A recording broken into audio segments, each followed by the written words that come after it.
یہودی صرف 10ویں تاریخ کا روزہ رکھتے ہیں، تم نبی کو اس کے ساتھ ملاؤ تاکہ یہودیوں کی مخالفت ہو جائے، نبی کو بھی ان کے ساتھ ملاؤ تاکہ یہودیوں کی مخالفت ہو جائے، یعنی 9ویں تاریخ اور 10ویں تاریخ کو روزہ رکھنا ہے۔ یہ اللہ کے رسول صلی اللہ علیہ وسلم کی سنت، اللہ کے رسول نے بیان فرمایا۔ اگلا سال زندہ رہا تو اگرچہ اگلا سال آنے سے پہلے دنیا سے رخصت ہو گئے، لیکن آپ نے جو کہا اس کا مطلب یہ ہے کہ 9ویں تاریخ کا روزہ بھی ہم کو رکھنا چاہیے تاکہ یہودیوں کو مخالفت ہو جائے۔ تو محرم میں اب 2 روزے رکھنے، ایک تو شکرانے والا روزہ ہے 10ویں تاریخ، اور 9ویں تاریخ کا روزہ یہودیوں کی مخالفت میں۔ یہ 2 روزے ہم کو رکھنے ہیں، یہ اللہ کے رسول صلی اللہ علیہ وسلم کی سنت ہے، صحابہ کرام کی سنت ہے، صحابہ کرام رکھا کرتے تھے، نبی نے رکھا، ہم کو بھی رکھنا چاہیے۔ ماہ محرم میں یہ اللہ کے رسول کا طریقہ ہے۔ اس کے علاوہ اب جو کچھ بھی طریقے معاشرے میں رائج ہیں وہ اللہ کے رسول صلی اللہ علیہ وسلم سے ثابت نہیں، صحابہ کرام سے ثابت نہیں، ائمہ اور محدثین سے ثابت نہیں، فقہا سے ثابت نہیں، کہیں قرآن و حدیث میں اس کا ذکر نہیں۔ یہ کیا ہے؟ ماہ محرم کے بارے میں مختصراً اور ان کی فضیلت میں نے آپ کو بیان کر دی۔ اتنا ہی کام آپ کو محرم کے مہینے میں کرنا۔ ایسے تو نیکی کام زیادہ سے زیادہ محرم کے مہینے میں کیجیے، ذی الحجہ کے مہینے میں کیجیے، اور ذی القعدہ کے مہینے میں کیجیے، رجب کے مہینے میں کیجیے۔ جتنی زیادہ آپ نیکیاں کریں گے ان مہینوں میں، زیادہ سے زیادہ اللہ نیکیاں لکھے گا، اور پھر جو گناہ بھی آپ کریں گے تو گناہ بھی زیادہ لکھے گا۔ تو فضیلت ہے ان 4 مہینوں کی فضیلت ہے۔ تلاوت قرآن میں گزاریے، تسبیح و تحلیل میں گزاریے، نوافل کے اہتمام میں گزاریے، نفلی روزے اور بھی آپ رکھیے، 9ویں تاریخ رکھیے، 10ویں تاریخ رکھیے، 11ویں کو بھی رکھیے، 12ویں، جتنا ہو سکتا ہے آپ سے رکھیے، لیکن یہ 2 تو سنت ہے، جتنا ہو سکتا ہے آپ رکھیے، صدقہ و خیرات کیجیے وغیرہ۔ یہ ماہ محرم کی فضیلت میں نے آپ کو بیان کی۔ یہ کام کرنے کا ہے محرم کے مہینے میں مسلمانوں کو۔ اب دیکھیے موجودہ دور میں مسلمان کرتے کیا، جو نبی سے ثابت ہے، جو سنت ہے، وہ بہت کم لوگ کرتے ہیں، اور جو ثابت ہی نہیں ہے، جو سنت ہی نہیں ہے، جو طریقہ نبی نے نہیں، صحابہ نے نہیں اپنایا، وہ آج کے مسلمانوں کا ایک بہت بڑا طبقہ ان طریقوں کو اپنا رہا ہے، اور محرم کے مہینے میں ان کو کیا ہے وہ کر رہا ہے، انجام دے رہا ہے۔ آئیے محرم کے مہینے میں کیا کیا گیا ہے، کام ہوتا ہے جو شریعت سے ہٹ کے ہے، اس کے تعلق سے آپ کو محرم کا جو مہینہ ہے، اس مہینے میں بہت سارے لوگوں نے بدعتوں کو ایجاد کیا، شریعت میں جس کا وجود نہیں، دین سمجھ کر، نیکی سمجھ کر دین میں کیا ہے لوگوں نے ایک نیا کام بڑھایا، وہ کیا ہے؟ تعزیہ داری، تعزیہ اٹھانا۔ اس کو داخل کیا محرم کی 10ویں تاریخ، اس کو جوڑا حضرت امام حسین رضی اللہ تعالی عنہ کی شہادت سے، کہ 10ویں تاریخ محرم کے مہینے میں سن 61 ہجری کو امام حسین رضی اللہ تعالی عنہ شہید کیے گئے۔ ان کو جوڑ دیا محرم کی 10ویں تاریخ سے، اسلام کا حصہ مانا، اور پھر ان کے نام پر کیا ہے تعزیہ بنانے لگے۔ اب ہر سال کیا ہے تعزیہ لوگ بناتے ہیں، اور پھر ان کی پوجا کرتے ہیں، اور اس میں بہت سارے خرافات ہوتے ہیں۔ تعزیہ اٹھانا، تعزیہ ہے کیا چیز؟ یہ حسین رضی اللہ تعالی عنہ کی قبر ہے، بانس کی تلیوں کی وہ قبر بناتے ہیں، حضرت حسین کی قبر بناتے ہیں، پھر گنبد بناتے ہیں اس میں، پھر چادر چڑھاتے ہیں اس میں۔ یہ کام جاری ہے ان کا، ابھی سے جاری ہے، چونکہ 10ویں محرم ابھی بہت قریب ہے، یہ کام جاری ہے۔ لاکھوں لاکھ روپیے کیا ہے یہ خرچ کر رہے ہیں، اس کے اوپر تیاری کر رہے ہیں، تعزیہ داری کی، اہل بدعت سب تیاری ہو رہی، لاکھوں لاکھ روپے خرچ ہو رہے ہیں، اور یہ قبر بنایا جاتا ہے، چادر اس پہ چڑھاتے ہیں، اور اس میں 10ویں تاریخ کو باقاعدہ طور پر اس تعزیہ کو باہر نکالتے ہیں، کسی گھر کے اندر بھی بنا کر ریڈی کر رہے ہیں، پھر باہر نکالتے ہیں 10ویں تاریخ کو، اور نکالنے کے بعد منت و سماجت، تعزیہ کے سامنے لوگ ادب و احترام سے کھڑے ہوتے ہیں، جس طرح سے اللہ کے سامنے کھڑا ہونا چاہیے، نماز کے لیے ادب و احترام سے اللہ کے سامنے کھڑے ہوتے ہیں، اس سے کہیں زیادہ ادب و احترام سے اس قبر کے سامنے کھڑے ہوتے ہیں، پھر اس سے دعائیں مانگتے ہیں، منتیں، نظر و نیاز، فاتحہ، یہ سب کچھ کرتے ہیں جو ایک مشرک اپنی مورتیوں اور مندروں میں جا کے کرتا ہے، یہ سب کچھ کرتا ہے۔ تو یہ جو 10ویں محرم کا مہینہ ہے اس میں اہل بدعت نے بدعت کو ایجاد کیا. کہیں تاریخ میں آپ کو یہ تعزیہ نہیں ملے گا، لیکن ان لوگوں نے شروع کیا. کب سے شروع کیا وہ بھی ابھی آپ کو ہم بتائیں گے. بدعت کام شروع کیا انہوں نے، اور اس بدعت میں ان لوگوں نے کیا ہے شرک کو داخل کیا، شرک کو بھی داخل کیا. اسی کو انہوں نے اپنا حاجت روا سمجھا. امام حسین رضی اللہ تعالی عنہ کی قبر بنائی اور بنانے کے بعد اس کے سامنے کھڑے ہوئے، چادر چڑھائی، مٹھائیاں پیش کی، اگربتی جلائے، اور جو کچھ ان کو کیا ہے آتا ہے وہ سب کچھ انہوں نے چڑھاوے چڑھائے حسین کے نام پر، اس کے قبر کے نام پر. اور ہائے حسین، یا حسین، یہ سب نعرے کیا ہے وہاں بلند ہوتے ہیں. اور نعرے بلند ہونے کے بعد یہ دل میں عقیدہ ہوتا ہے کہ حسین کے نام پر ہم سب کچھ یہ کر رہے ہیں. حسین کیا ہے ہم کو اللہ رب العالمین کے عذاب سے بچائیں گے. ان کا نام لے کر نعرہ لگانا، ان کی دہائی دینا وغیرہ، ہائے حسین یا حسین.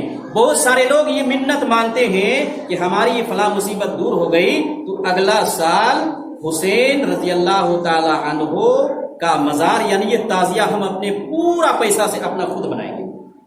یہ منت مانتے ہیں، یہ نظر مانتے ہیں ہمارا یہ کام ہو گیا، ہماری یہ مصیبت دور ہو گئی. ایسا کرتے ہیں. پھر دست بدست وہاں کھڑے ہوتے ہیں، سجدہ کرتے ہیں. یہ سب کچھ ہوتا ہے. یہ مکمل طور پر شرک ہے. تعزیہ اٹھا دیے، شریعت سے ہٹ کے بدعت. پھر اس میں جو کام ہو رہا ہے اللہ کو چھوڑ کر غیر اللہ سے دعائیں مانگنا، غیر اللہ سے اپنی مصیبت دور کرنے کے لیے کیا ہے مانگنا، پکارنا. غیر اللہ کے نام پر وہ ذبیحہ پیش کرنا، مرغا پیش کیا جاتا ہے، غیر اللہ کے نام پر ذبح کیا جاتا ہے، غیر اللہ کے نام پر کیا ہے یہ مٹھائیاں شیرنیاں وغیرہ پیش کی جاتی ہیں. یہ سب کے سب شرک کے زمرے میں آتے ہیں. پھر غیر اللہ سے استغاثہ، مدد، مصیبتوں کا دور کرنا، یہ سب وہاں پر مانگا، یہ سب شرک ہے. بتائیے مسلمان اپنے آپ کو کہتا ہے جو 5 وقت کی نمازیں پڑھ رہا ہے، بدعت اور پھر شرک دونوں میں گرفتار ہو گئے. بدعتی بھی جہنمی ہے اور مشرک بھی جہنمی. کل بدعت ضلالہ وکل ضلالۃ فی النار. ہر بدعت گمراہی ہے اور ہر گمراہی جہنم تک پہنچانے والی ہے. جو بھی بدعت کا کام دنیا میں کرے گا وہ جہنم میں جائے گا، اور مشرک کو تو جہنم میں جانا ہی، ہمیشہ جہنم میں رہے گا. اور اہل بدعت، ان کو بدعت سے توبہ کرنے کی توفیق نہیں ملتی ہے، اس لیے کہ اس بدعت کو یہ صحیح سمجھتے ہیں. بدعت کو یہ بدعت سمجھتے ہی نہیں، اس کو تو دین کا حصہ وہ سمجھ رہے ہیں کہ یہ ہمارا دین ہے، نیکیاں ہیں، ایمان کا حصہ سمجھ رہے ہیں. تو جب وہ ایمان کا حصہ اس کو سمجھ رہے ہیں تو بھلا ان کو توبہ کرنے کی توفیق کیسے ملے گی؟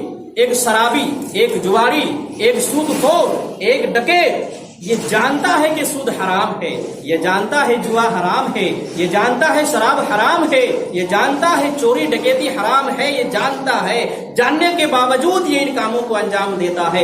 ایسے لوگوں کو کبھی نہ کبھی کیا ہے توبہ کرنے کی توفیق ملتی ہے، چونکہ یہ معلوم ہے کہ یہ حرام ہے. اس کے باوجود یہ شیطان کے بہکاوے میں آ کر کیا ہے یہ حرام کاموں کو انجام دیتے ہیں. لیکن سمجھانے پر اور اس کے بعد پھر کیا ہے یہ سوچنے پر ان کو سمجھ میں آتا ہے یہ تو غلط ہے، یہ تو شریعت کے خلاف ہے، توبہ کرنی چاہیے. ایسی جب سوچ آتی ہے تو توبہ کرتے ہیں، اللہ کی طرف رجوع کر لیتے ہیں. لیکن جو ایک بدعتی ہوتا ہے، بدعتوں کو انجام دیتا ہے، انہیں توبہ کی توفیق نہیں ملتی ہے، اس لیے کہ بدعت کے کام کو یہ برا جانتے ہی نہیں ہیں، اس کو غلط سمجھتے نہیں ہیں، اس کو یہ تو دین کا حصہ سمجھے ہوئے ہیں. جب دین کا حصہ اور ایمان کا جز سمجھے ہوئے ہیں تو پھر کیا ہے ان کو توبہ کی توفیق کیسے ملے گی؟ کیسے پھر اسے توبہ کریں گے؟ تو اہل بدعت بہت زیادہ گمراہی میں ہیں، بہت زیادہ گرے ہوئے ہیں، اور ایسے ہی لوگ کیا ہے جہنم. بڑا خطرہ ہے، بڑا معاملہ ہے. تو یہ اللہ کے رسول صلی اللہ علیہ وسلم نے بیان فرمایا، من احدث فی امرنا ھذا ما لیس منہ فہو رد. جو ہمارے دین میں، ہماری شریعت میں کوئی ایسا نیا کام ایجاد کر لے، ہماری شریعت میں، ہمارے دین میں، جن کا تعلق ہم سے نہیں ہے، من احدث فی امرنا ھذا ما لیس منہ، ہماری شریعت سے اس کا کوئی تعلق نہیں، نہ تو ہم نے کرنے کے لیے کہا، نہ تو ہم نے کیا ہے، اور ایسا کوئی کام دین سمجھ کر ہمارے دین میں داخل کرتا ہے، فہو رد، وہ کام مردود ہے، باطل ہے، وہ کام مردود ہے، باطل ہے. یہ اللہ کے رسول نے کہا. آپ کو بدعت کا لفظ سمجھ میں آ گیا ہوگا کہ جو آدمی دین سمجھ کر، نیکی سمجھ کر، ثواب سمجھ کر شریعت اسلامیہ میں اس کو داخل کرتا ہے اور پھر ان کاموں کو انجام دیتا ہے، اسی کو بدعت کہتے ہیں۔ اسی کام کو بدعت کہتے ہیں کہ نبی نے نہیں کیا، صحابہ نے نہیں کیا، نہ تو نبی نے کہا نہ تو صحابہ نے کرنے کے لیے کہا، اب کوئی بعد میں آنے والا آدمی اس میں کیا کر رہا ہے، دین میں داخل کرتا ہے کوئی نئی چیز نیکی سمجھ کے، دین کا حصہ سمجھ کے، تو یہی کام بدعت ہے، اور ایسا کرنے والا آدمی جہنمی ہے، وہ جہنم میں جائے گا۔ من احدث فی امرنا ھذا ما لیس منہ فہو رد، یہ اللہ کے رسول صلی اللہ علیہ وسلم نے فرمایا۔ اب دیکھیے سن 61 ہجری میں حضرت امام حسین شہید ہوئے۔ 61 ہجری میں نبی پاک صلی اللہ علیہ وسلم مدینہ منورہ سے ہجرت کر کے، مکہ سے ہجرت کر کے مدینہ پہنچے۔ جب ہجرت کر کے مکہ سے مدینہ پہنچے، مدینہ میں آپ نے جس دن قدم رکھا، مکہ سے نکل کر ہجرت کی پہلی تاریخ پڑتی ہے، پہلی ہجری ہوگی، وہاں سے ہجری کا سن کا آغاز، پہلی ہجری وہی سے۔ 11 ہجری کو اللہ کے رسول کی وفات ہو جاتی ہے۔ 10 سال مدینہ منورہ میں رہے، 11 ہجری میں اللہ کے رسول صلی اللہ علیہ وسلم کی وفات ہوتی ہے، ربیع الاول کے مہینے میں۔ وفات، نبی کی وفات کے بعد سن 61 ہجری میں امام حسین کی شہادت ہوتی ہے۔ گویا کہ نبی کی وفات کی 51 سال بعد امام حسین کی شہادت ہے، اور اس شہادت کے گھٹنا کو، اس واقعے کو اہل بدعت نے 10ویں محرم کی تاریخ سے جوڑا، اور آج کیا ہے، وہ اس کے نام پر تعزیہ ہو رہا ہے۔ اسلام سے کیا نسبت ہے ان کی نسبت کیا ہے؟ قرآن سے کیا نسبت ہے؟ حدیث سے کیا نسبت ہے؟ نبی کے زمانے میں دین مکمل ہو چکا ہے۔ الیوم اکملت لکم دینکم واتممت علیکم نعمتی ورضیت لکم الاسلام دینا۔ اللہ کہتا ہے الیوم اکملت لکم دینکم۔ حجۃ الوداع کے موقع پر اللہ کے رسول جب آخری عمر میں آخری حج فرما رہے تھے، اس کے بعد دوبارہ آپ کو حج کرنے کا موقع نہیں ملا، اس کے بعد ہی آپ صلی اللہ علیہ وسلم کا انتقال ہوا۔ حج ذی الحجہ، محرم، ربیع الاول کے مہینے میں، حج کے بعد 2 مہینے کے بعد آپ کا انتقال ہوتا ہے۔ اس آخری عمر میں قرآن کی آیت نازل ہوتی ہے الیوم اکملت لکم دینکم واتممت علیکم نعمتی ورضیت لکم الاسلام دینا۔ آج میں نے تمہارے لیے تمہارا دین مکمل کر دیا ہے، اور تمہارے دین کو کیا ہے، میں نے پسند کر لیا۔ الیوم اکملت لکم دینکم، آج میں نے تمہارے دین کو تمہارے لیے مکمل کر دیا۔ واتممت علیکم نعمتی، اور اپنی نعمت کو تمہارے اوپر میں نے مکمل کر دی ہے۔ ورضیت لکم الاسلام دینا، اور دین اسلام کو تمہارے لیے میں نے پسند کر دیا ہے۔ نبی کے زمانے میں آخری عمر میں دین مکمل ہو چکا۔ دین کس میں مکمل ہو رہا تھا؟ قرآن کس میں نازل ہو رہا تھا؟ شریعت کا قانون کن کے ذریعے سے بن رہا تھا؟ نبی پاک صلی اللہ علیہ وسلم کو اللہ تعالیٰ نے اسی لیے بھیجا تھا کہ جائیں اور دین اسلام کو مکمل کریں۔ مکمل قرآن نبی پاک صلی اللہ علیہ وسلم پر 23 سالہ دور نبوت میں نازل ہو کر مکمل ہوا۔ اللہ کے رسول صلی اللہ علیہ وسلم کی پوری زندگی، 23 سالہ زندگی جو نبوت کی زندگی ہے، مکمل ہوئی، اور اللہ کے رسول صلی اللہ علیہ وسلم کی وفات ہوتی ہے، دین مکمل ہو چکا۔ اب اس دین میں نہ تو کچھ بڑھایا جا سکتا ہے نہ گھٹایا جا سکتا ہے۔ دین مکمل، شریعت مکمل، اور اس کے بعد اللہ رب العالمین نے اللہ کے رسول کو اپنے پاس بلا لیا کہ اب دنیا میں رہنے کی ضرورت نہیں ہے، وفات کو وقت آ چکا، دین مکمل ہو چکا، آپ کی ضرورت نہیں۔ آپ کو بھیجا گیا تھا دین مکمل کرنے کے لیے، دین مکمل، قرآن مکمل، حدیث مکمل، اب چلو دنیا میں رہنے کی ضرورت نہیں ہے۔ تو دین جب مکمل ہو چکا ہے، ایک بھی قانون نہ بڑھایا جا سکتا ہے نہ گھٹایا جا سکتا ہے۔ اب اس کے بعد نبی کے دین میں کوئی اگر قانون بڑھاتا ہے دین کے نام پر، یا کوئی گھٹاتا ہے، بڑھاتا ہے، اسی کو بدعت کہتے ہیں۔ 10ویں محرم کا روزہ کب بتایا میں نے؟ موسیٰ علیہ السلام کے زمانے سے، آج سے تقریباً 3-4 ہزار سال پہلے، اتنے دنوں سے روزہ رکھا چلا رہا ہے۔ اور 10ویں محرم کو انہوں نے امام حسین کی شہادت سے جوڑ دیا لا کر، امام حسین کی شہادت کو دین سے جوڑ دیا لا کر، 10ویں محرم سے جوڑ دیا لا کر، اور پھر کیا ہے، تعزیہ داری وغیرہ یہ سب اٹھانے لگے اور کرنے لگے، کوئی نسبت اس میں نہیں۔ تو بدعت، لفظ بدعت آپ کو سمجھ میں آ چکا ہوگا کہ دین میں نیا کام نیکی سمجھ کر، دین سمجھ کر کیا ہے، داخل کر لینا، جیسے تعزیہ اٹھانا، میلاد کرنا، بہت ساری چیزیں ابھی گنائیں گے تو ایک لمبی فہرست تیار ہو جائے گی۔